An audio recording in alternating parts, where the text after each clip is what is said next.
নমস্কার, আমি গৌরব ব্যানার্জি। আপনাদের সবাইকে স্বাগত জানাই আমার ইউটিউব চ্যানেলে। আজকের এই ভিডিওর মাধ্যমে আমি আপনাদের হুগলির চুঁচুড়ার জোড়াঘাটের ঐতিহাসিক বন্দে মাতারাম ভবন দেখাবো, কারণ এই বাড়িতেই সাহিত্য সম্রাট বঙ্কিমচন্দ্র চট্টোপাধ্যায় বন্দে মাতারাম রচনা করেন। পরাধীন ভারতে যে সঙ্গীত কণ্ঠে নিয়ে হাজার হাজার নরনারী দেশকে স্বাধীন করার লক্ষ্যে হাসি মুখে আত্মবিসর্জন দিয়েছিলেন, সেই বন্দে মাতারমের সূচনা হয়েছিল এই বাড়ি থেকেই। বঙ্কিমচন্দ্র চট্টোপাধ্যায় ছিলেন তৎকালীন সময় ডেপুটি ম্যাজিস্ট্রেট। তিনি ইংরেজ সরকারের একজন উচ্চপদস্থ সরকারি আধিকারিক হওয়া সত্ত্বেও বাংলা সাহিত্য চর্চায় নিজেকে নিয়োজিত করেছিলেন। তিনি ছিলেন একাধারে কবি, উপন্যাসিক এবং সাংবাদিক। বঙ্কিমচন্দ্র ছিলেন ভারতের প্রথম স্নাতক। তার জন্ম হয়েছিল 1838 সালের 26শে জুন উত্তর চব্বিশ পরগনার নৈহাটির কাঁঠালপাড়া গ্রামে। তার পিতা ছিলেন যাদবচন্দ্র চট্টোপাধ্যায় এবং মায়ের নাম ছিল দুর্গা দেবী। প্রসঙ্গত তার পিতাও ছিলেন একজন ডেপুটি কালেক্টর। 11 বছর বয়সে বঙ্কিমচন্দ্র প্রথম বিয়ে করেন সোহিনী দেবীকে, কিন্তু 1859 সালে সোহিনী দেবী মারা যান। এরপর বঙ্কিমচন্দ্র বিয়ে করেন রাজলক্ষ্মী দেবীকে। বঙ্কিমচন্দ্রের 3 জন কন্যা ছিলেন। ওয়াসিম মল্লিকের এই বাড়িতে 1877 থেকে 1881 সাল পর্যন্ত সপরিবারে বঙ্কিমচন্দ্র বসবাস করতেন। তার কর্মস্থলের আবাসগুলির মধ্যে সর্বাপেক্ষা উল্লেখযোগ্য বাসভবন ছিল এটি। এই বাড়িটিতে ডাচ স্থাপত্য শৈলীর বৈশিষ্ট্য লক্ষ্য করা যায়। বাড়িটি বর্তমানে চুঁচুড়ার মিউজিয়াম হিসেবে পরিচিত। প্রতিদিন সকাল 8টা থেকে রাত 10টা পর্যন্ত মিউজিয়াম খোলা থাকে এবং এখানে কোনো প্রবেশ মূল্য নেই। জানা যায় যে এই বাড়িতে বসবাসকালে বঙ্কিমচন্দ্র রজনী, রাজসিংহ, কৃষ্ণকান্তের উইল, আনন্দমঠের মতো উপন্যাস রচনা করেছিলেন। এই বাড়িতে বঙ্কিমচন্দ্র প্রথম বন্দে মাতরম সঙ্গীত রচনা করেন, যা পরবর্তীকালে 1882 সালে তিনি তার উপন্যাস আনন্দমঠে অন্তর্ভুক্ত করেন।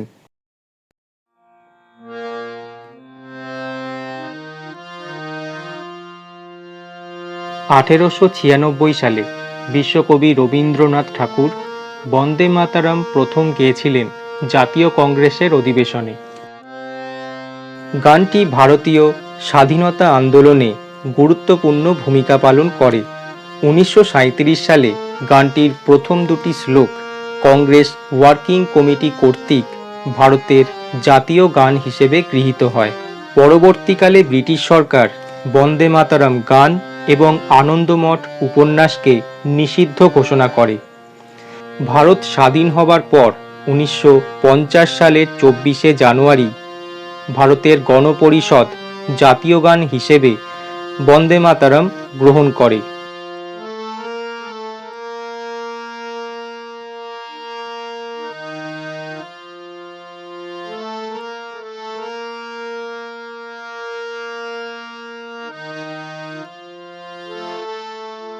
বন্দে মাতরমের প্রথম 2টি শ্লোকে ভারতবর্ষকে ভারত মাতা হিসেবে দেখা হয়েছে এবং প্রথম 2টি শ্লোকই জাতীয় গানের মর্যাদা পেয়েছে। পরের শ্লোকগুলিতে ভারতবর্ষকে দেবী দুর্গা, দেবী লক্ষ্মীর সাথে তুলনা করা হয়েছে।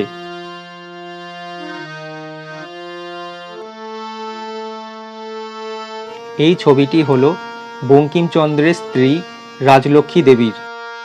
ভারতের প্রথম রাষ্ট্রপতি ডাক্তার রাজেন্দ্র প্রসাদ বলেছিলেন যে গানটি ভারতের জাতীয় সঙ্গীত জনগণ মন এর সাথে সমানভাবে সম্মানিত হওয়া উচিত।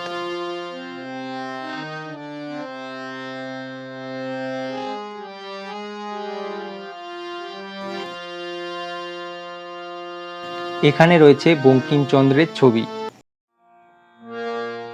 পরবর্তীকালে এই গানে সুর দিয়েছিলেন যদুনাথ ভট্টাচার্য। 1952 সালে আনন্দমঠ উপন্যাস অবলম্বনে আনন্দমঠ সিনেমা তৈরি হয়। সেই আনন্দমঠ সিনেমায় বন্দে মাতরম গানে সুর দিয়েছিলেন হেমন্ত মুখোপাধ্যায়। এখানে রয়েছে ভারত মাতার মূর্তি।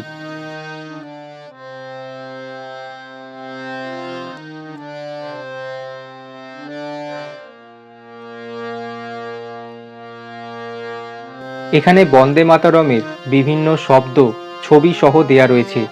ছবিগুলি সেই শব্দগুলিকে বর্ণনা করছে।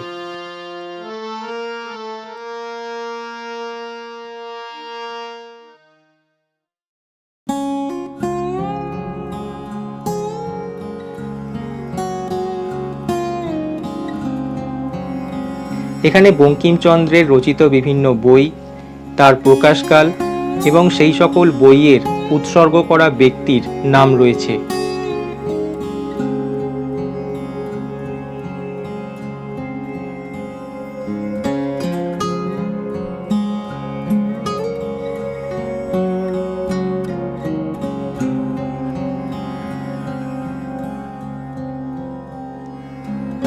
এখানে রয়েছে বঙ্কিমচন্দ্রের পারিবারিক চিত্র।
ঘরের এই জায়গায় রয়েছে নেতাজি সুভাষচন্দ্র বসুর ছবি।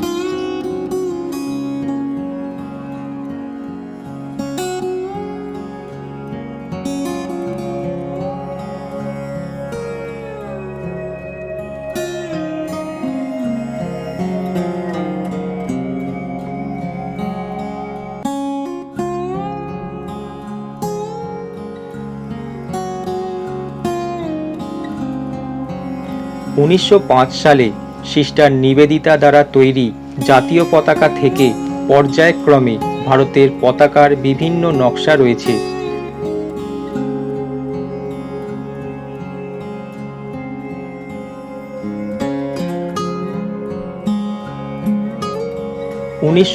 সালের পরে রয়েছে 1906 সালের পতাকা।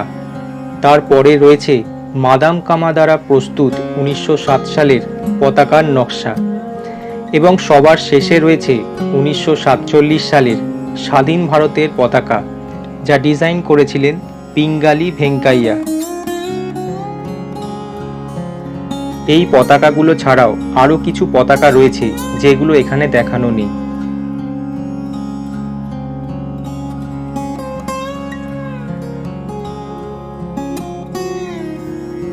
এখানে রয়েছে নৈহাটির কাঁঠালপাড়া গ্রামের চ্যাটার্জি বংশের কুলুজি অনুযায়ী বঙ্কিমচন্দ্রের পিতা থেকে শুরু করে ষড়বিংশতি পিতৃপুরুষের নাম।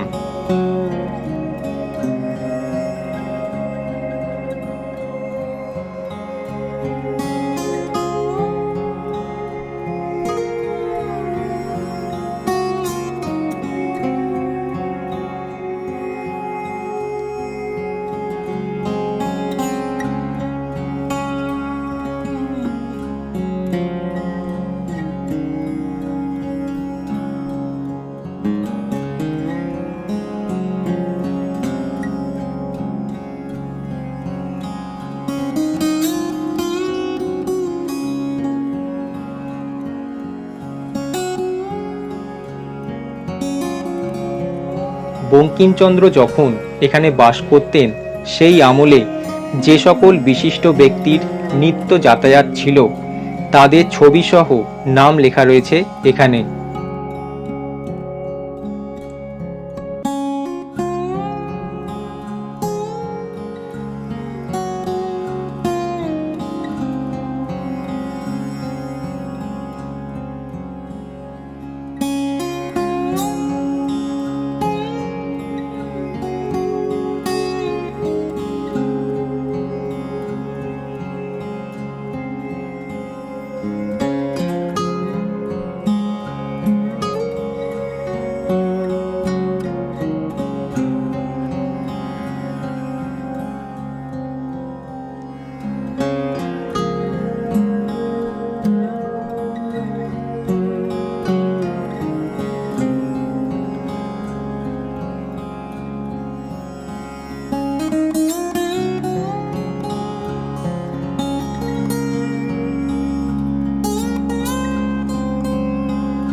বন্দে মাতারাম ভবনের বিপরীত দিকে রয়েছে বিখ্যাত কথাসাহিত্যিক কালিকানন্দ অবধূতের বাসভবন।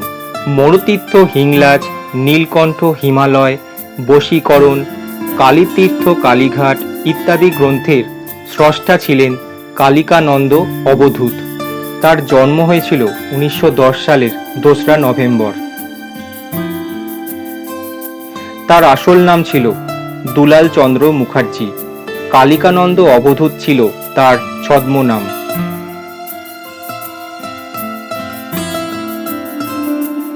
তিনি তার মরুতীর্থ হিংলাজ বইটির জন্য বেশি জনপ্রিয় ছিলেন, যা তিনি লিখেছিলেন বাস্তব জীবনে তার হিংলাজ তীর্থের অভিজ্ঞতা থেকে।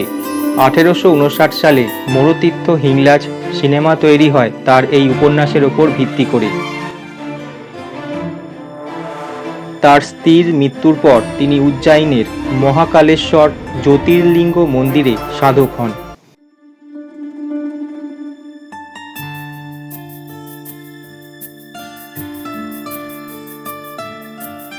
অবধূত ব্যক্তিগত জীবনে তন্ত্র চর্চা করেছিলেন। তিনি চিনসুরায় প্রতিষ্ঠা করেন রুদ্রচণ্ডী মঠ এবং মৃত্যু পর্যন্ত সেখানেই শেষ জীবন কাটান। 1978 সালে 13ই এপ্রিল তিনি শেষ নিঃশ্বাস ত্যাগ করেন।